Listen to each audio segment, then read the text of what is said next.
there, welcome to Author. My name is Sven Michael Davison, and today I have Rex Pickett. This is a continuation of a small series with Rex, so here we go.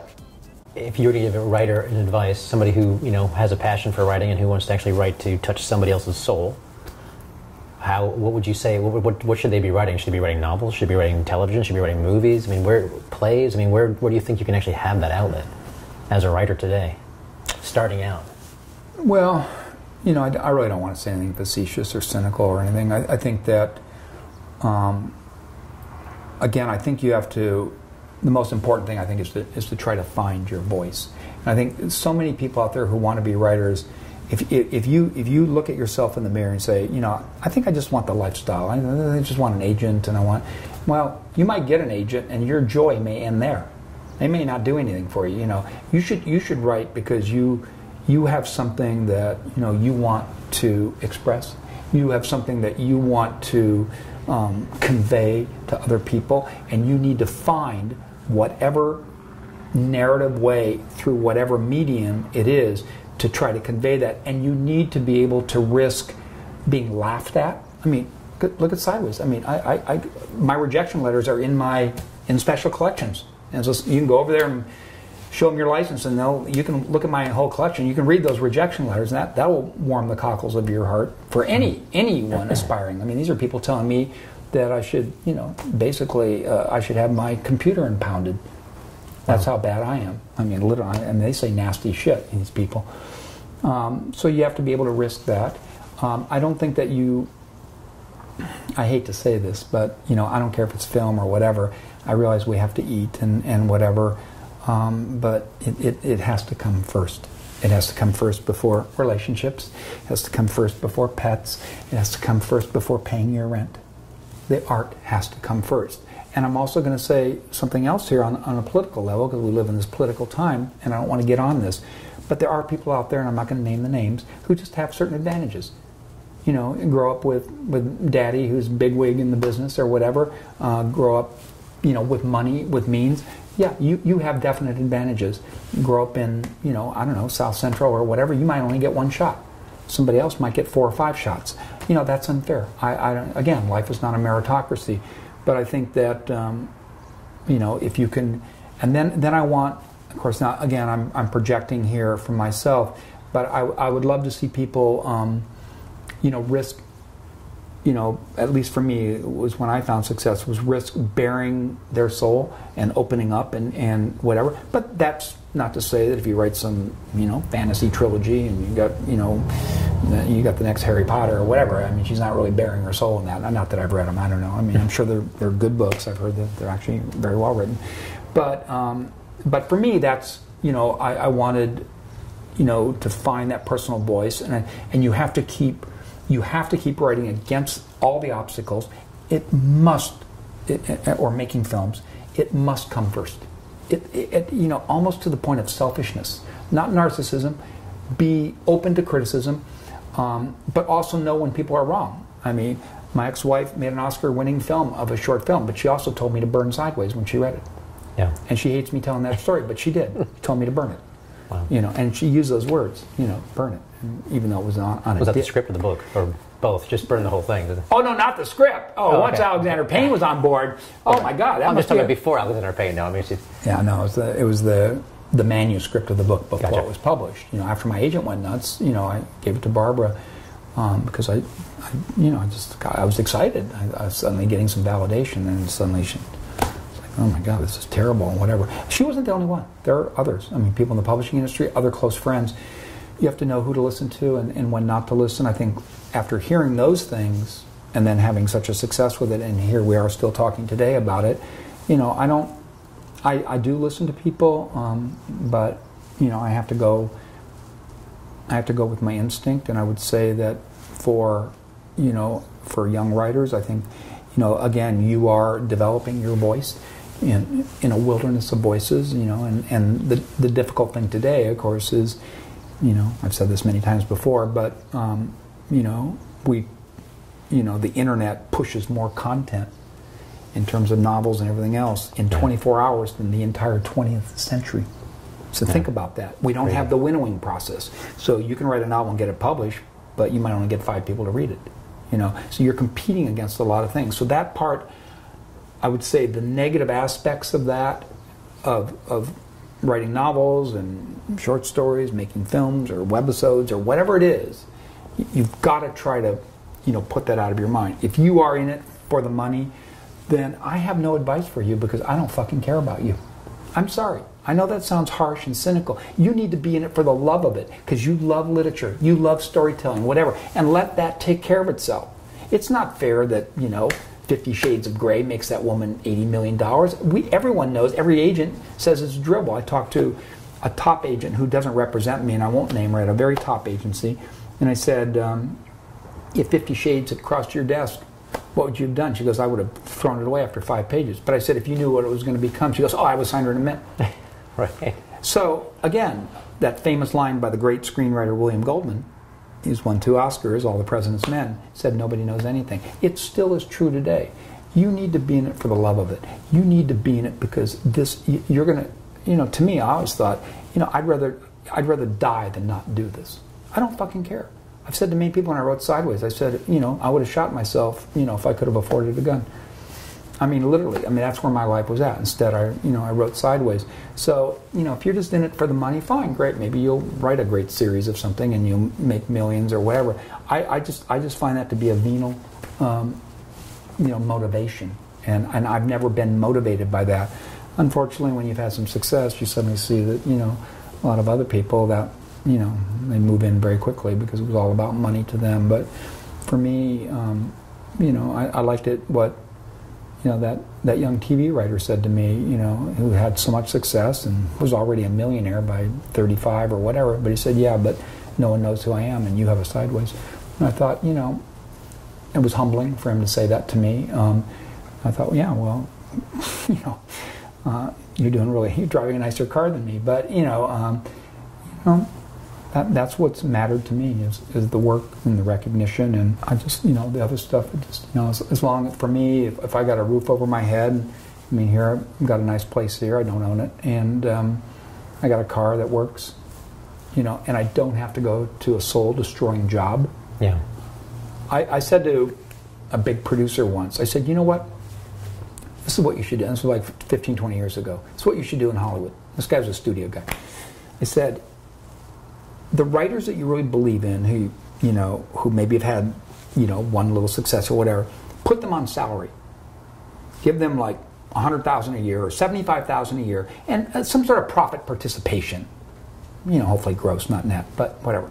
Right. And you know what? All the wannabes and the fakes and the ones in it for the lifestyle, they'll go away. So that's your system. We don't have this bidding war for $1 million and whatever. Because they flocked to Hollywood, and then of course the misery game started with McKee and Truby and those guys, and of course now every school has every college has a film school and a creative writing department, whatever, because they've read the stories about so-and-so who made all these millions. So just put them on salary, literally, and they'll do it because they would do it for the love of it, for nothing. And then if they have a hit with something and you own them, you own everything of theirs. I said, if you did that with me right now, even $75,000, I don't care what it is, a year, I will sign, but it's a 10-year deal. I know I got 10 years. You would think I'd have no motivation to write. Oh, you're wrong. I see 10 years of an open road because I'm going to do it if there's nobody left on the planet, as William Burroughs once said. I'm going to write. He was asked if there was a Holocaust and there was no one left on the planet, a major apocalypse, would you still write? He goes, yeah, absolutely. Because I still want to mirror up to my soul. He said that. So, but of course, and his producer goes, well, it doesn't work that way. It'll never work that way. But it's funny you bring that up because I keep thinking about the way Hollywood worked in the 20s and 30s under contract. Yeah. I'm thinking if you did contract actors, contract directors, and contract writers, everyone's back under contract, the cost would go way down. Yeah. And suddenly you could take risks like Sideways. Right. And you could also make movies, maybe even an action movie, but with a soul. I mean, I actually feel like, but the only difference is they were telling you what to do. What I'm saying is, let's put them under contract. Oh, but they can write whatever they want. But you write whatever you want. Gotcha. No, I'm not saying, I'm not going under contract I gotcha. and doing your, 8th rewrite of Rogue One. No, I'm not that guy. I got you. No, just because it's like, why don't we take a risk and and invest in these people with ideas. And yeah, they're not all going to make the next hot whatever, but you know, for very little money, we could, you know, and they sort of tried to do that to some extent. You know, I mean, there was a lot of, you know, this game is over, but the development game of the 70s and 80s, you know, you'd pitch an idea and they'd say, okay, have your agent call business affairs, whatever. The problem with that was these guys turned really jaded. And I mean, one famous writer, he's a friend of mine, and I'll never name his name in a million years. I said, why do you do this? You're a millionaire. You know, it's script after script, never gets me. He goes, I'm just sodomizing the system. So you don't want that. You don't want to create that kind. I'm telling you, take the real artists or whatever and just put them on salary, and they will write because they have to. It's in their DNA. So it goes back to one of your very, very first questions: how did you become a writer? I don't know. I think it was something inside me, you know, in you know, growing up, that needed to find a way to somehow explain this sense of alienation or feeling of wherever I was at, and then falling in love with other people who were, you know, expressing that themselves, and I wanted to be that person. I didn't care about, you know, I've just met so many people who, you know, they just wanted to be famous, or they wanted to be, you know, they wanted, like I say, to live the lifestyle, and I just think that is, you know, absolutely the wrong, you know, motivation. Yeah. Well, I think writing is an addiction. It's a drug. I love the fix when I'm writing. Yeah. You know, I've quit a career. I've sold a house. We've downsized extremely, so I can do that more often because I want the fix. Yeah. So I mean, and that's, see, your you know, your motivations are, you know, they have integrity. You know, honestly, and you never know. You might get the house again, but that wasn't what you started. When on my deathbed, I'm not going to regret Right. the career in the house. It's not being able to write. Yeah, I'm with you on that. That's all that matters to me. Is, you know, that's when I'm my happiest, is when I'm inside a project. It's in my head, and I'm able to forget about, you know, all the other stuff, and you know, that's going on in my life. It's always been like that, even in failure, and then even in success. In success, you know, you see a lot of bad behavior, and you want to forget about that because you made some bad business decisions or whatever, and you don't want to dwell on those things. And when I'm writing, I'm kind of on that boat out there on that ocean, and you know, unfortunately, you know, you have to shut it off after 3 or 4 hours, and then you wake up back on the shore, and you're back at yeah, right. And then, you know, we run the metaphor forever, but as long as you're in it, and I don't know, that's, you know, I think that you have to believe in it, and you have to want to do it, and you know, obviously there's insuperable obstacles today, it's a very, I'd have a very different answer if it were the 80s than today, for example, because then I think we knew, or I knew, I didn't know if you would make it or not, but I kind of knew what the path was, sort of, you know, move to LA, write that script, network, try to get to people, maybe make a short film or whatever, or if you want to do TV. I kind of knew what you had to do. I couldn't, you know, guarantee that you were going to make it or not or whatever. Today, I don't know. It's just, you know, and I think my friends will say, you know, Rex, he just talks all about content and where content's going, but I want to be aware of it. So, I mean, to be honest with you, I would not write you know, this is a limited series, which is really, it's basically an adaptation of a novel that I wanted to write. But I wouldn't write a novel on spec. I would write the novel, you know, if somebody gave me an advance. I would love to write the novel. So I did an adaptation of a novel I didn't write because I thought I had more of a chance with the adaptation. So I do have, you know, I wouldn't write a spec screenplay ever again. I just wouldn't do it. I think that market is dried up. As much as there's an idea I have right now, I won't bore you with it, and it's a great idea, it's personal in many ways, and it's a screenplay, it's not a novel, and I wouldn't write it because it would never be made. I just know the idea, and I know it would never be made, and it's like, I'm not going to go out and get some rocks down there on the bluff and make some arrowheads because I need dinner tonight. No, I'm going to go up to Jimbo's, you know, or the farmer's market because I can get dinner. So I'm not going to do something that is clearly, well, I hate to say it, is superannuated.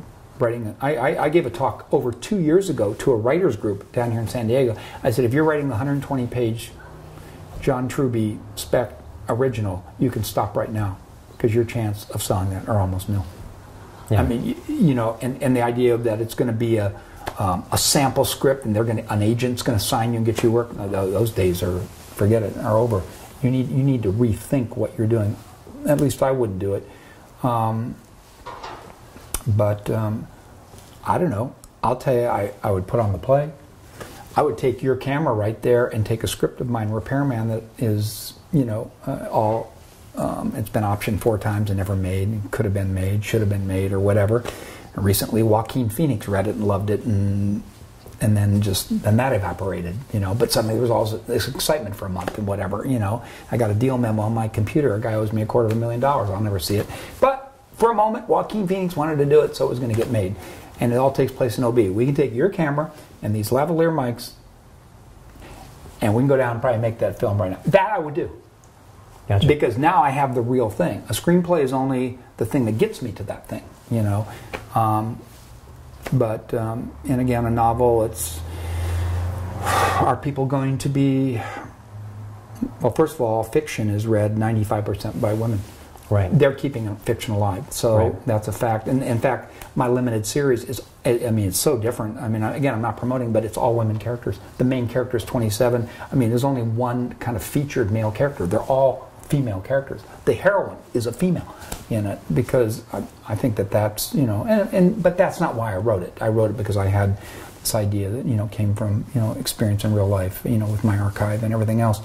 But I don't, you know, they're just, I hate to say that I'm making choices based on where content is going and where the economics of Hollywood and Netflix. I hate to say that because I want to believe that I would do it just because I want to do it, because I feel like I'm contradicting what I said earlier. You have to do it for the love of it. But, you know, I have fewer days left on this planet than I've lived. You know, I have come to those, you know, that realization. I'm sure people can see that.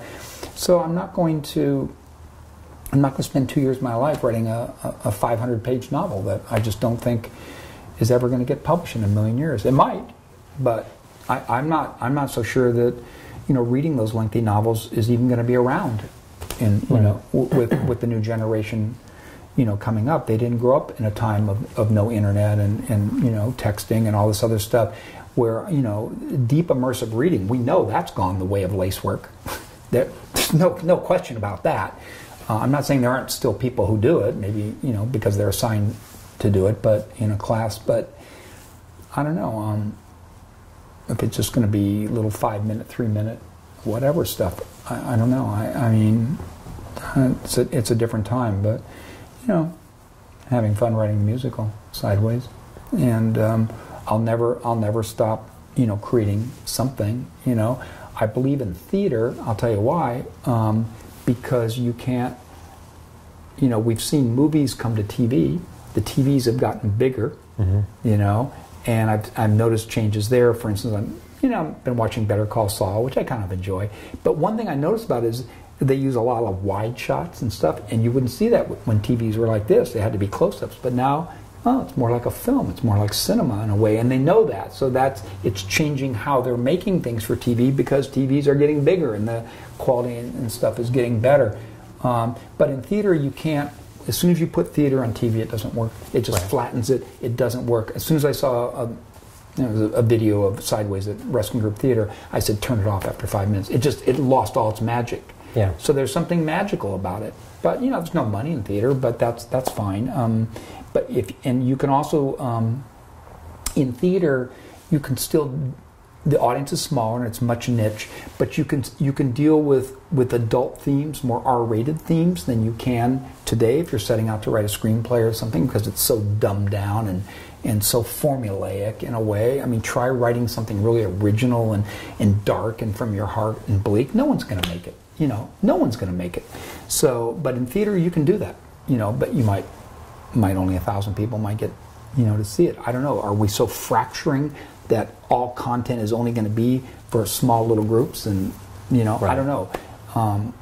I mean, you know, it's shocking to me that You know, when I read, and this was 5 years ago, that video games had passed, you know, movies in gross. Right. Video games. So, which are mostly just, you know, it's just violent action, whatever. And I have nothing against violence, but, you know, and just shooting monsters or whatever. And it's mostly guys doing it. But is that where content's going? I mean, I grew up in a time there weren't video games. They didn't exist.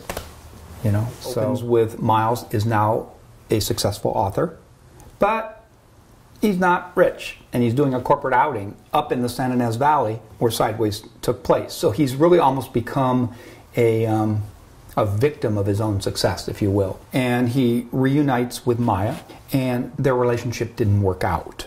There's still some heart there. There's still some feelings there. She's now married, and we get the sense that in the intervening years he tippled a little too much, that success went to his head. He didn't handle fame very well. He's once again rudderless and a little bit lost. And then Jack comes up, is now divorced, but he has a kid. In the opening, Miles gets offered a chance to go to the country of Chile, which has tremendous wine that we don't see up here, to research a novel. Please subscribe so my dad can make more videos like this. Thank you.